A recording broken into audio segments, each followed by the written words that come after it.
मधुबन के बाबा, मधुबन के बाबा मुरली वाले, आपका क्या कहना, आपका क्या कहना। ओम शांति। आज 5 अगस्त 2022 के साकार मधुर महावाक्य हैं। आज मीठे मीठे बाप दादा बोले, मीठे बच्चे, समय बहुत थोड़ा है, इसलिए रूहानी धंधा करो। सबसे अच्छा धंधा है बाप और वर्षे को याद करना, बाकी सब धंधे खोटे हैं। बाबा ने कहा, मीठे बच्चे, समय बहुत थोड़ा है, इसलिए रूहानी धंधा करो। सबसे अच्छा धंधा है बाप और वर्षे को याद करना, बाकी सब खोटे धंधे हैं। बाबा ने आज प्रश्न पूछा कि तुम बच्चों के अंदर कौन सी उत्कंठा होनी चाहिए, और उत्तर में बाबा कहते हैं कि कैसे हम बिगड़ी हुई आत्माओं को सुधारें, सभी को दुख से छुड़ाकर 21 जन्मों के लिए सुख का रास्ता बतावें, सबको बाप का सच्चा सच्चा परिचय दें। यह उत्कंठा तुम बच्चों में होनी चाहिए। मुरली का गीत है, भोलेनाथ से निराला कोई नहीं, मेरी बिगड़ी बनाने वाला और कोई नहीं। ओम शांति। भोलानाथ बच्चों को ओम शांति का अर्थ भी समझाते हैं, खुद भी कहते हैं ओम शांति, तो बच्चे भी कहते हैं ओम शांति। यह अपना परिचय देना होता है कि हम आत्मा शांत स्वरूप शांति धाम के रहने वाले हैं। हमारा बाप भी वहां रहने वाला है। भक्ति मार्ग में भी बाबा बाबा कहते हैं। भल मनुष्य गाते हैं, परंतु रावण मत पर। रावण मत पर मनुष्य को तो रावण मत बिगाड़ती है, बाप आकर बिगड़ी को बनाते हैं। रावण भी एक है और राम भी एक है। 5 विकारों को मिलाकर कहते हैं रावण। रावण अपना राज्य स्थापन करते हैं शोक वाटिका में बैठने का। वह बिगाड़ते हैं, वह बनाते हैं। रावण को मनुष्य नहीं कहा जाता है, परंतु दिखाते हैं 5 विकार पुरुष के और 5 विकार स्त्री के। रावण राज्य में दोनों में विकार है। तुम जानते हो 5 विकार हमारे में भी थे। अभी हम श्रीमत पर निर्विकारी बनते जाते हैं, बिगड़ी को सुधार रहे हैं। जैसे बाप सबकी बिगड़ी बनाते हैं, बच्चों में भी यही उत्कंठा रहनी चाहिए कि कैसे हम बिगड़ी को बनावें। सब मनुष्य मात्र 1-2 की बिगाड़ते रहते हैं। बिगड़ी को सुधारने वाला एक ही बाप है। तो जैसे तुम सुधरे हो, वैसे तात लगी रहे कि कैसे जाकर दुखी आत्माओं की सहायता करें। बाप की जो उत्कंठा है, वह सपूत बच्चे ही पूरी कर सकते हैं। बच्चों की बुद्धि में उत्कंठा रहनी चाहिए कि कैसे किसकी बिगड़ी को बनाएं। मित्र संबंधियों को भी समझाना चाहिए, उनको भी रास्ता बताएं। दुखी जीवात्माओं को 21 जन्मों के लिए सुखी बनाएं। फिर भी हमारे भाई बहन हैं, बहुत अशांत हैं। हम तो बाप से वर्षा ले रहे हैं, तो ख्याल आना चाहिए कि कैसे जाकर किसी को समझाएं, भाषण करें। घर घर जाएं, मंदिरों में जाएं। बाप मत देते हैं कि मंदिरों में बहुत सर्विस कर सकते हो, भक्त बहुत है। अंधश्रद्धा से शिव के मंदिर में बहुत जाते हैं। अंदर में कोई न कोई आश रख कर जाते हैं। यह नहीं समझते कि शिव हमारा बाप है। उनकी इतनी जो महिमा है, तो जरूर कभी कुछ करके गए होंगे। शिव के मंदिर में क्यों जाते हैं? अमरनाथ पर यात्रा करने क्यों जाते हैं? ढेर यात्रियों को ब्राह्मण लोग व सन्यासी ले जाते हैं। यह है भक्ति मार्ग का धंधा। इससे तो सुधरेंगे नहीं। भोलानाथ बाप ही आकर बिगड़ी को बनाते हैं। वह विश्व का रचयिता अथवा मालिक है, लेकिन खुद नहीं बनता है। मालिक तुम बच्चों को बनाते हैं, परंतु वह ऊंच है, उनसे वर्षा मिल रहा है। तुमको दिल में आना चाहिए कि कैसे हम भाई बहनों को रास्ता बताएं। किसी को दुखी रोगी देखा जाता है तो रहम आता है ना। बाप कहते हैं, अभी हम तुमको ऐसा सुखी बनाते हैं जो आधा कल्प के लिए रोगी नहीं होंगे। तो तुम बच्चों को औरों को भी सुख धाम का रास्ता बताना है। सर्विस की उत्कंठा वाले एक जगह नहीं रह सकेंगे। समझेंगे हम भी जाकर किसी को सुख धाम का रास्ता बताएं। बाबा तो बहुत ललकार करते हैं। अविनाशी ज्ञान रत्नों की पूरी धारणा होगी तो बहुतों का कल्याण कर सकते हैं। इस राजाई की स्थापना में पैसे की दरकार नहीं रहती। वो लोग तो आपस में ही लड़ते झगड़ते हैं रावण की मत पर।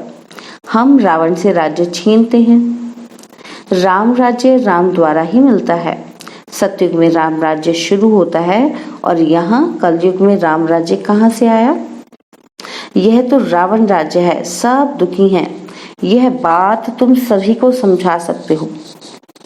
पहले उन्हें समझाना है जो गरीब हैं, व्यापारी हैं। बाकी बड़े आदमी तो कहेंगे कि हमको फुर्सत नहीं है, हम बिजी हैं। समझते हैं हम भारत को स्वर्ग बना रहे हैं, प्लान करते रहते हैं। लेकिन तुम जानते हो कि शिव बाबा बगैर कोई स्वर्ग बना नहीं सकते।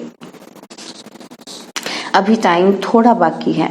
राम राज्य स्थापन करने में ढील नहीं करनी है। रात दिन फुर्ना रहना चाहिए कि कैसे किसी को दुख से छुड़ाएं। बच्चों को ये दिल में आना चाहिए कि कैसे भाई बहनों को रास्ता बताएं। अभी सब रावण की मत पर हैं। बाप तो बाप हैं जो बच्चों को आकर वर्षा देते हैं। मनुष्य कोर्ट में जाकर कहते हैं कि ईश्वर को हाजिर नाजिर जान सच कहता हूँ। परंतु अगर वह सर्वव्यापी है तो फिर प्रार्थना किसकी करते हैं? उनको कुछ भी पता नहीं है। बाप बार बार समझाते हैं कि मित्र संबंधियों को जगाओ। तुम बच्चों को बहुत मीठा बनना है, क्रोध का अंश भी ना हो। परंतु सब बच्चे तो ऐसे बन नहीं सकते। बहुत बच्चे हैं जिनको माया एकदम नाक से पकड़ लेती है। कितना भी समझाओ तो भी सुनते ही नहीं। बाप भी समझते हैं कि शायद टाइम लगेगा। जब सब अच्छी रीति बाप की सर्विस में लग जाएं, शौक भी तो होना चाहिए ना, जो जाकर कहे कि बाबा हमको सर्विस पर भेजो, कि हम जाकर औरों का कल्याण करें। परंतु बोलते ही नहीं। बच्चों का धंधा ही है सच्ची गीता सुनाना। अक्षर ही दो हैं, अल्फ और बे। बाबा ने अच्छी तरह युक्ति समझाई है।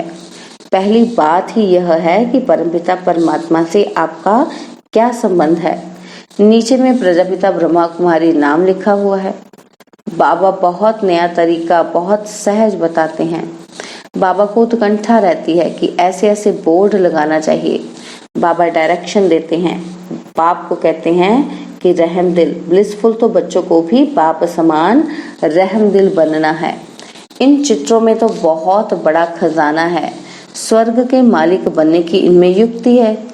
बाप तो बहुत युक्तियां निकालते रहते हैं। कल्प पहले भी निकाली थी और अब भी निकाली हैं। मनुष्य को टच होगा कि यह बात तो बड़ी अच्छी है, बाप से जरूर वर्षा मिलेगा। यह भी लिख दो कि स्वर्ग के वर्षे के तुम हकदार हो। आकर समझो, बहुत सहज बात है। सिर्फ बोर्ड बनाकर अच्छी अच्छी जगह पर लगाना है। 10-20 स्थानों पर बोर्ड लगाओ। यह एडवर्टाइजमेंट भी डाल सकते हो। हमारे जो बिछड़े हुए बच्चे होंगे उन्हों को ये अक्षर लगेंगे, कहेंगे पता तो निकालें कि ये क्या समझाते हैं। यह भी लिखा हुआ हो कि इस पहेली को समझने से तुम मुक्ति, जीवन मुक्ति को पा सकते हो 1 सेकंड में। बाप कहते हैं कि अगर अपनी जीवन बनानी है तो सर्विस करो। सागर पास आकर रिफ्रेश हो फिर सर्विस करनी है। भक्ति मार्ग में तो आधा कल्प धक्के खाए हैं। यहाँ तो 1 सेकंड में बाप को जान, बाप से वर्षा पाना है। सबकी वानप्रस्थ अवस्था है, मौत सामने खड़ा है। सबसे अच्छा धंधा है यह। बाकी जो भी मनुष्य धंधे करते हैं वह है खोटे। एक धंधा सिर्फ करना है, बाप और वर्षे को याद करो। कॉलेजों में जाकर प्रिंसिपल को समझाओ तो पढ़ने वाले भी समझें कि तुम कितना सहज वर्षा ले रहे हो। जितना हो सके बाप को याद करो। अच्छा, मीठे मीठे सिकिलदे बच्चों प्रति माता पिता बाप दादा का याद प्यार और गुड मॉर्निंग। रूहानी बाप की रूहानी बच्चों को नमस्ते। हम रूहानी बच्चों की रूहानी बाप दादाजी को दिलवा जान सिखवा प्रेम से नमस्ते। ओम शांति। प्यारे बाबा, मीठे बाबा, मेरे बाबा, शुक्रिया बाबा, शुक्रिया बाबा, शुक्रिया बाबा। धारणा के लिए मुख्य सार है। पहला पॉइंट है, बहुत बहुत मीठा बनना है, क्रोध का अंश भी निकाल देना है, बाप समान रहम दिल बन सर्विस पर तत्पर रहना है। सेकंड पॉइंट है कि मौत सामने खड़ा है, वानप्रस्थ अवस्था है, इसलिए बाप को और वर्षे को याद करना है। भारत को राम राज्य बनाने की सेवा में अपना सब कुछ सफल करना है। बाबा ने वरदान दिया कि देह अभिमान के अंश मात्र की भी बलि चढ़ाने वाले महाबलवान भव। देह अभिमान के अंश मात्र की भी बलि चढ़ाने वाले महाबलवान भव। सबसे बड़ी कमजोरी है देह अभिमान। देह अभिमान का सूक्ष्म वंश बहुत बड़ा है। देह अभिमान की बलि चढ़ाना अर्थात अंश और वंश सहित समर्पित होना। ऐसे बलि चढ़ाने वाले ही महाबलवान बनते हैं। यदि देह अभिमान को कोई भी अंश छिपाकर रख लिया, अभिमान को ही स्वमान समझ लिया, तो उसमें अल्पकाल की विजयी भल दिखाई देगी, लेकिन बहुत काल की हार समाई हुई है। बाबा कहते हैं अभिमान को स्वमान समझ लिया तो उसमें अल्पकाल की विजयी भल समाई दिखाई हो देगी हमें, लेकिन बहुत काल की हार समाई हुई है।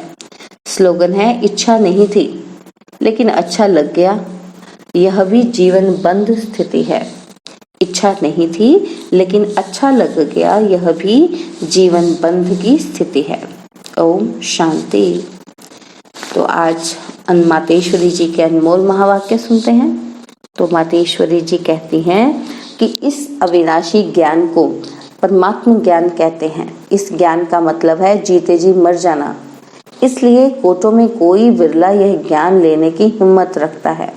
यह तो हम जानते हैं कि यह ज्ञान प्रैक्टिकल जीवन बनाता है। हम जो सुनते हैं वो प्रैक्टिकल में बनते हैं। ऐसा ज्ञान कोई साधु संत महात्मा दे नहीं सकते। वो लोग ऐसे नहीं कहेंगे कि मन मना भव। अब यह फरमान सिर्फ परमात्मा ही कर सकता है। मन मना भव का अर्थ है कि मेरे साथ योग लगाओ। अगर मेरे साथ योग लगाएंगे तो मैं तुम्हें पापों से मुक्त कर वैकुंठ की बादशाही दूंगा, वहां तुम चलकर राज्य करेंगे। इसलिए इस ज्ञान को राजाओं का राजा कहते हैं।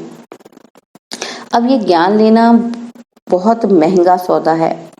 ज्ञान लेना अर्थात एक ही धक से जीते जी मर जाना। शास्त्रों आदि का ज्ञान लेना तो बिल्कुल सस्ता सौदा है। उसमें तो घड़ी घड़ी मरना होगा, क्योंकि वो परमात्मा का ज्ञान नहीं देते। इसलिए बाबा कहते हैं अभी जो करना है अब करो, फिर यह व्यापार नहीं रहेगा। और अगली कौन सी बात मातेश्वरी समझा रही हैं कि परमपिता परमात्मा को सत्य चित्त आनंद स्वरूप भी कहते हैं। अब परमात्मा सत्य क्यों है? क्योंकि वह अविनाशी इमॉर्टल है। वो कब असत्य नहीं होता, अजर अमर है। और परमात्मा को चैतन्य स्वरूप भी कहते हैं। चैतन्य का अर्थ है परमात्मा भी मन बुद्धि सहित है। उसको नॉलेजफुल पीसफुल कहते हैं। वो ज्ञान और योग सिखला रहे हैं, इसलिए परमात्मा को चैतन्य भी कहते हैं। भल वो अजन्मा भी है, वो हम आत्माओं के मुआफिक जन्म नहीं लेता। परमात्मा को भी ये नॉलेज और शांति देने के लिए ब्रह्मा तन का लोन लेना पड़ता है। तो वो जब चैतन्य है तभी तो मुख द्वारा हमें ज्ञान योग सिखला रहे हैं। और फिर परमात्मा को सत्य चित्त आनंद स्वरूप भी कहते हैं। तो ये सब गुण परमात्मा में भरे हुए हैं, इसलिए परमात्मा को सुख दुख से न्यारा कहते हैं। हम ऐसे नहीं कहेंगे कि परमात्मा कोई दुख दाता है, नहीं, वो सदा सुख आनंद का भंडार है। जब उसके गुण ही सुख आनंद देने वाले हैं तो फिर हम आत्माओं को वह दुख कैसे दे सकते हैं। और मातेश्वरी जी कहते हैं कि बहुत मनुष्य ऐसे समझ बैठे हैं कि यह जो अनादि बना बनाया सृष्टि ड्रामा चल रहा है वो सारा परमात्मा चला रहा है। इसलिए वो कहते हैं कि मनुष्य के कुछ हाथ नहीं है, करण करावनहार स्वामी है, सब कुछ परमात्मा ही करता है। सुख दुख दोनों भाग परमात्मा ने ही बनाया है। अब ऐसी बुद्धि वालों को कौन सी बुद्धि कहा जाएगा? पहले पहले उनको ये समझाना जरूर है कि ये अनादि बनी बनाई सृष्टि का खेल ऑटोमेटिक चलता रहता है। साथ साथ यह भी कहते हैं कि ये सब कुछ परमात्मा ही करता है। यह जो परमात्मा को करण करावनहार कहते हैं, ये नाम फिर कौन सी हस्ती के ऊपर पड़ा है? अब इन बातों को समझना है। पहले तो यह समझना है कि यह जो सृष्टि का अनादि नियम है वो तो बना बनाया है। जैसे परमात्मा अनादि है, वैसे ये चक्र भी आदि से लेकर अंत तक अनादि अविनाशी बना बनाया है। जैसे बीज में अंडरस्टूड वृक्ष का ज्ञान है और वृक्ष में अंडरस्टूड बीज है, दोनों कंबाइंड हैं, दोनों अविनाशी हैं। बाकी बीज का क्या काम है? बीज बोना, झाड़ निकलना। अगर बीज ना बोया जाए तो वृक्ष उत्पन्न नहीं होगा, होता ही नहीं है। तो परमात्मा भी स्वयं इस सारी सृष्टि का बीज रूप है और परमात्मा का पार्ट है बीज बोना। परमात्मा ही कहता है कि मैं परमात्मा हूं ही तब जब बीज बोता हूं, नहीं तो बीज और वृक्ष अनादि हैं। अगर बीज नहीं बोया जाए तो वृक्ष कैसे निकलेगा?